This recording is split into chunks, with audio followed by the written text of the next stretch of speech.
नमस्कार जी। आज की इस वीडियो में आप सभी लोगों को पीएफ के हायर पेंशन से रिलेटेड पूरी की पूरी कंप्लीट जानकारी इस वीडियो में देने वाला हूं। मतलब आपने ये वीडियो देख ली तो आपके उनमें ईपीएस के हायर पेंशन से रिलेटेड कोई भी डाउट, कोई भी क्वेश्चन रह ही नहीं जाएगा। मतलब A to Z जानकारी आप लोग को इस वीडियो में मिलने वाली है। आप लोग को एक बार बता देता हूँ क्वेश्चंस कौन कौन से मैं आप लोग को कौन से आपके डाउट क्लियर करने वाला हूँ, कौन कौन से आपको क्वेश्चंस के आंसर देने वाला हूँ। ठीक है, तो मैंने इस वीडियो को कुछ पार्ट्स में डिवाइड कर दिया है। सबसे पहले तो मैं आपको ईपीएफओ को हायर पेंशन के कैलकुलेशन को समझाऊंगा एक बार, ठीक है ना, कि इसका कैलकुलेशन क्या है। दिक्कत क्या आ रही है कि भाई लोग अप्लाई तो करने जा रहे हैं हायर पेंशन से रिलेटेड, लेकिन वो कैलकुलेशन के बारे में पता ही नहीं है कि आखिरकार अच्छी कैलकुलेशन क्या है। ठीक है जी, तो उसके बारे में सबसे पहले आपको क्लियर करूंगा। दूसरी चीज, आखिरकार ईपीएस हायर पेंशन है क्या। भाई लोग अप्लाई कर रहे हैं, उन्हें पता नहीं ईपीएस हायर पेंशन है क्या, तो सिंपली वन लाइन में आपको आंसर दूंगा, वन लाइन आंसर दूंगा कि ईपीएस हायर पेंशन है क्या। ठीक है जी। तीसरी चीज, ईपीएफओ का हायर पेंशन स्कीम पर क्या कहना है। मतलब ईपीएफओ कह क्या रहा है ईपीएफ कि हायर पेंशन स्कीम को लेकर, समझ रहे हो ना आप लोग। मतलब ईपीएफओ कहना क्या है हायर पेंशन स्कीम को लेकर। चौथा, ईपीएफओ का हायर पेंशन स्कीम को बढ़ाने में क्या दिक्कत है। भाई ईपीएफओ को आखिरकार दिक्कत क्या आ रही है हायर पेंशन स्कीम को बढ़ाने में, आप लोगों को भी तो पता होना चाहिए ना। चार चीजें पता चल गई। पांचवा, what is the demand of employees from EPFO related to higher pension. मतलब जो कर्मचारी हैं, जो एम्प्लॉइज हैं, उनकी डिमांड क्या है ईपीएफओ से हायर पेंशन को लेकर, समझ रहे हो आप लोग। और लास्ट में छठा, क्या ईपीएफओ हायर पेंशन स्कीम बढ़ाएगा, क्या ईपीएफओ हायर पेंशन स्कीम बढ़ाएगा। सबसे लास्ट और सबसे मतलब बहुत जरूरी जो क्वेश्चन है ना, मतलब ये पूरी की पूरी चीजें इस वीडियो में मैं आप लोगों के डाउट क्लियर करने वाला हूं। तो complete A to Z knowledge की ये वीडियो होने वाली है आप सभी लोगों के लिए, हायर पेंशन के मेंबर्स के लिए। ठीक है जी, तो बहुत जरूरी होने वाली है। चलिए let's get start the video, शुरू करते हैं आज की इस वीडियो को। ठीक है जी, सबसे पहले तो मैं आप लोगों को एक बार स्क्रीन पे आप लोग देख सकते हैं, मैं आपको कुछ कैलकुलेशन है वो समझा देता हूं। ठीक है, क्योंकि ये मेरे हिसाब से बहुत ज्यादा जरूरी है, लोगों को पता ही नहीं है। तो भाई कैलकुलेशन का एक फॉर्मूला है, ध्यान से सुनिएगा, मैं आप लोगों को बताता हूं। The calculation for EPFO higher pension is based on the following formula. एक इसका फॉर्मूला है वो मैं आप लोगों को नीचे दिखाता हूं। फॉर्मूला क्या है, higher pension is equal to additional amount of members energetic life multiplied by service duration of the member divided by 70। ठीक है जी, ये फॉर्मूला है। अब नीचे देखिए, नीचे क्या है, आप लोगों को सब कुछ अपनी मोबाइल स्क्रीन पर दिख रहा होगा। Here's the additional amount for members energetic life is calculated by the adding the employers contribution to the employees contribution at the rate of 8.33% of the monthly wage subject to a maximum wage limit of RS 15,000 per month. अब यहीं भैया दिक्कत आ जा रही है लोगों को। दिक्कत क्या आ रही है कि 8.33% वो उनके मंथली वेजेस से कंट्रीब्यूशन तो ले रहे हैं, ठीक है, काट तो नहीं, लेकिन उसकी मैक्सिमम वेजेस की लिमिट क्या की है, 15,000 रुपए। ये दिक्कत आ रही है आप लोगों को, समझा देता हूं एक बार।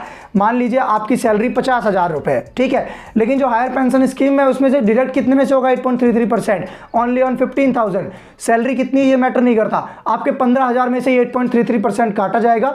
ये लिमिट रख रखी है subject to a maximum wage limit of RS 15,000 per month. जी हाँ, आपकी सैलरी कितनी हो, लेकिन जो हम कट करेंगे, ऐसा ईपीएफओ वाले कह रहे हैं, जो हम 8.33% डिडक्ट करेंगे, कट करेंगे, वो करेंगे हम 15,000 में से ही। ठीक है, यहां दिक्कत आ रही है लोगों को, लोग इसको बढ़ाने के लिए आप कह रहे हैं, डिमांड कर रहे हैं। ठीक है जी, नीचे क्या आ रहा है, आपको एग्जांपल देता हूं। For example, if a member has work for 30 years and his her monthly wage was RS 25,000। एक बंदा, मतलब सॉरी मैं इस लैंग्वेज में बात कर रहा हूं, मतलब एक पर्सन, ठीक है जी, मान लीजिए आप 30 साल के लिए किसी कंपनी में काम करता है और उनकी सैलरी है 25,000, 25,000 रुपए। ध्यान देना बात को। Then the calculation of higher pension would be as follows. नीचे देखिए आप, additional amount for members energetic life is equal to 8.33% हम उसमें डिडक्ट करेंगे ऑफ RS 15,000, जो कि बनता है 1249.5 रुपए, लगभग 1250 रुपए। अब भैया मेरी सैलरी तो यहाँ पर 25,000 थी, तो इसमें से सिर्फ 15,000 में से क्यों 8.33% काटा गया। ईपीएस हायर पेंशन के लिए जो लोग हैं वो कह रहे हैं कि मेरी सैलरी 25,000 है, तो 25,000 का 8.33% काटो, ना कि 15,000 का, जो कि ईपीएफओ वालों ने लिमिट लगा रखी और ये बढ़ाई थी 2014 में, कि भाई हम 2014 में मतलब 15,000 का 8.33% काट देंगे, वरना उससे पहले इससे भी कम कर रखा था। तो जो मेंबर्स हैं वो ये कह रहे हैं कि हमारा 15,000 का मत काटो, जो हमारी एक्चुअल सैलरी है 25,000 या जो भी आपकी सैलरी है उसका 8.33% काटो, ताकि जो यहाँ पर 1249 रुपए कंट्रीब्यूशन बन रहा है वो बढ़े, मैं यहाँ पर अपनी मर्जी से 3,000, 4,000, 5,000 भी जमा करवा पाऊं। समझ रहे हो ना आप लोग। अब नीचे देखिए, अब हायर पेंशन कितनी बनेगी उनकी monthly. Higher pension is equal to RS 1249.5 multiply by 30 divided by 70 is equal to RS 535.50 per month. मतलब कि भैया आपका मात्र पेंशन महीने की कितनी बनेगी, मंथली पेंशन मात्र 535 रुपए। क्या होता है 535 रुपए में, कुछ नहीं होता। तो यही तो लोग कह रहे हैं कि भैया इसके परसेंटेज को तो ठीक है सेम रहने दो, लेकिन हमारी मेन सैलरी में से तो काटो। ये जो आपने 15,000 की लिमिट लगा रखी है, इस लिमिट को हटाओ, इस लिमिट को तोड़ो। मेरी सैलरी 50,000 है, सो 50,000 में से 8.33% काटो। समझ रहे हो ना आप लोग? समझ आ गया आप लोगों को? अब देखिए नीचे क्या है, therefore the member would receive a higher pension of RS 535.50 per month under the EPFO higher pension scheme. मतलब कि हायर पेंशन स्कीम के तहत उन्हें फिर कितने पैसे मिले अगर आपकी सैलरी 15,000 में से कट रही है? अगर क्या रूल ही यही है, ठीक है, तो आपको सिर्फ 535 रुपये प्रति माही पेंशन के तौर पर मिल रहे हैं। इसमें क्या होता है, रिटायरमेंट के बाद 535 रुपये प्रति मंथ में क्या होता है? कुछ नहीं होता, ठीक है। कैलकुलेशंस उम्मीद करता हूँ आप लोगों को समझ आ गया होगा अच्छे से, बिल्कुल बढ़िया तरीके से। अब मैं आपको वन वर्ड में बिल्कुल अच्छी तरीके से बताऊंगा, ठीक है, कि आखिरकार EPFO हायर पेंशन स्कीम क्या है, समझना आप लोग, ठीक है। स्क्रीन पर आप लोग देख सकते हैं, EPF हायर पेंशन एक योजना है, एक स्कीम है जिसमें कर्मचारियों की सेवा अवधि बढ़ाकर उन्हें एक उच्च पेंशन प्रदान की जाती है। मतलब उनकी सेवा अवधि बढ़ाकर उन्हें हायर पेंशन दी जाती है, प्रदान की जाती है। ये है EPFO higher pension scheme. One line में समझ आ गया आप लोग को? आप पढ़ सकते हैं वीडियो को पॉज करके, ठीक है जी। अब देखिए, अब एक इंपॉर्टेंट चीज और क्या आ रही है भाई लोगों के सामने, आप लोगों को अपनी मोबाइल स्क्रीन पर दिख रहा होगा, ठीक है। EPFO का हायर पेंशन पर क्या कहना है, ठीक है। यह है भैया हमारा कौन सा सवाल, थर्ड सवाल, कि EPFO का हायर पेंशन स्कीम पर कहना क्या है, EPFO क्या सजेस्ट कर रहा है, ठीक है। तो यहां आप लोग अपनी मोबाइल स्क्रीन पर देख सकते हो, जैसा कि EPFO यानी employees provident fund organisation India का हायर पेंशन पर कहना है कि यह कर्मचारियों के लिए बहुत जरूरी है, ठीक है जी, जरूरी है, सबको पता है, क्योंकि यह उन्हें सेवा के दौरान एक सुरक्षित भविष्य की गारंटी देता है, ठीक है। जब हम सर्विस में होते हैं तो हमारा जो फ्यूचर है वो ब्राइट होता है, ऐसा ये कह रहे हैं EPFO।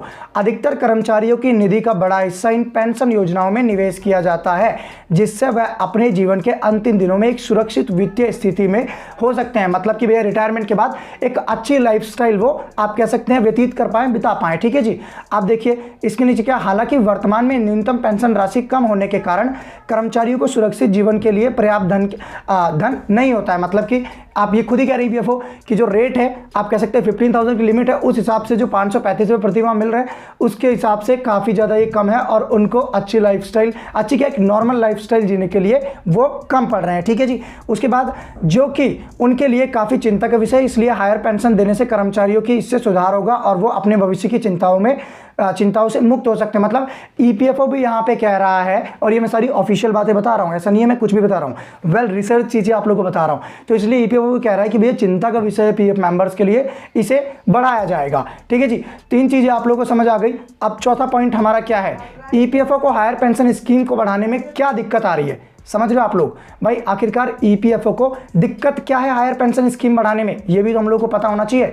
तो ये भी मैं आप लोग को दिखा देता हूँ, एक बार ध्यान से समझना एक बार, बिल्कुल नोटिफिकेशन जारी है। अगर EPFO EPS के तहत पेंशन अमाउंट बढ़ाता है, समझ रहे हो, तो इससे नीचे दिए गए चैलेंजेस का सामना करना पड़ सकता है। अगर वो आप कह सकते हैं हायर पेंशन को बढ़ा देता है तो EPFO कुछ चैलेंजेस का सामना करना पड़ सकता है। पहला स्टेप बाय स्टेप बताऊंगा, फंडिंग। जी हाँ, EPFO को ध्यान देना होगा कि वह सभी एलिजिबल एम्प्लॉइज को बढ़ाए गए पेंशन अमाउंट को देने के लिए पर्याप्त फंड्स रखता है। इसके लिए एम्प्लॉइज और एम्प्लॉयर्स दोनों को कंट्रीब्यूशन रेट को बढ़ाना पड़ सकता है। मतलब कि फंडिंग की दिक्कत आ सकती है अगर वो इसे बढ़ाते हैं, तो एम्प्लॉइज और एम्प्लॉयर के दोनों को जो कन्वर्जन रेट है उनको बढ़ाना पड़ेगा। समझ आ गया? अब दूसरी चीज है सस्टेनेबिलिटी। जी हाँ, EPFO को ध्यान देना होगा कि बढ़ाए गए पेंशन अमाउंट लंबे समय तक सस्टेनेबल है या नहीं। कहीं पेंशन अमाउंट बढ़ा दिया और 3 साल बाद बंद, मान लीजिए मैं 25,000 की कर देता हूँ, 50,000 की लिमिट कर देता हूँ, 30,000 की कर देता हूँ, और भैया वो 3 साल तक ही चल पाई तो देखना पड़ेगा उन्हें सस्टेनेबिलिटी है या नहीं है, ठीक है जी। इसके बाद ये देखना होगा कि पेंशन फंड के पास समय के लिए काफ़ी फंड्स है कि वो लायबिलिटीज़ को पूरा कर सकते हैं। समझ रहे हो ना आप? मतलब कि लॉन्ग टर्म के लिए फंड बचेगा या नहीं बचेगा, इसलिए टाइम लग रहा है। तीसरा एक्चुअरियल कैलकुलेशन। जी हाँ, कुछ कैलकुलेशन पे भी ध्यान देना पड़ेगा। पेंशन अमाउंट में कोई भी बढ़ोतरी एक्चुअरियल कैलकुलेशन के आधार पर होनी चाहिए जो पेंशनर्स उम्र की प्रतीक्षा, पेंशन फंड के निवेशों पर प्राप्त लाभ की दर और अन्य फैक्टर्स को ध्यान में रखकर की जाती है। EPFO को ध्यान देना होगा कि उसकी एक्चुअल कैलकुलेशन सही और विश्वसनीय है। मतलब कि एक नया कैलकुलेशन बेस्ड बनाना पड़ेगा, हर चीज़ पर ध्यान देना पड़ेगा कि वो कैलकुलेशन सही है या फिर नहीं है। और चौथा एडमिनिस्ट्रेटिव चैलेंज। जी हाँ, एडमिनिस्ट्रेटिव का चैलेंज भी आएगा। क्या चैलेंज है?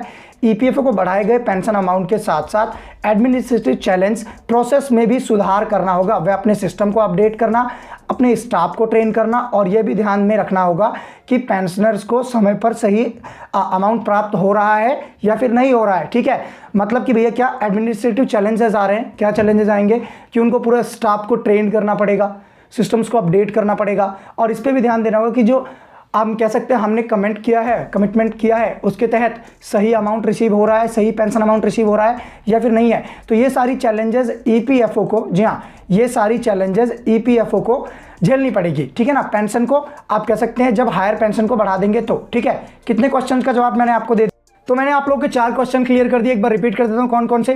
पहली चीज ईपीएफओ हायर कैलकुलेशन आप लोगों को बिल्कुल अच्छी तरीके से एक्सप्लेन कर दिया, समझा दिया। ठीक है, क्लियर। दूसरी चीज, दूसरा क्वेश्चन क्या था, ईपीएस हायर पेंशन क्या है, मैंने आपको एक लाइन में बता दिया ईपीएस हायर पेंशन क्या है। कोई डाउट कमेंट बॉक्स में कमेंट करना। तीसरी चीज, ईपीएफओ का हायर पेंशन स्कीम पर क्या कहना है, आखिरकार ईपीएफओ क्या कहता है हायर पेंशन स्कीम पर, ये भी आपका डाउट क्लियर कर दिया। चौथा, ईपीएफओ को हायर पेंशन स्कीम को बढ़ाने में क्या दिक्कत है, ये भी क्लियर कर दिया। अब बढ़ते हैं अपने 5वें सवाल के ऊपर। What is the demand of employees from EPFO related to higher pension. जी हाँ, मतलब कि जो एम्प्लॉइज हैं, जो कर्मचारी हैं, उनकी आखिरकार डिमांड क्या है ईपीएफओ से हायर पेंशन को लेकर। आखिरकार जो एम्प्लॉइज है वो कह क्या रहे हैं, आपको समझाते हैं, एक बार दिखाते हैं। तो आप लोग देख सकते हैं उसका स्क्रीनशॉट अपनी मोबाइल स्क्रीन पर। What is the demand of employees from EPFO for higher pension, explain. ठीक है जी, एक्सप्लेन कर देता हूं आप लोग को। ईपीएफओ कर्मचारी की तरफ से उच्च पेंशन की मांग यह है, मतलब हायर पेंशन की मांग यह है कि पेंशन राशि को अंतिम तनख्वाह के 50% तक बढ़ाया जाए, लास्ट सैलरी के 50% तक बढ़ाया जाए, वर्तमान अनुभव के अनुसार नहीं, जो अंतिम 5 वर्षों के वेतन का औसत लेकर गणना की जाती है।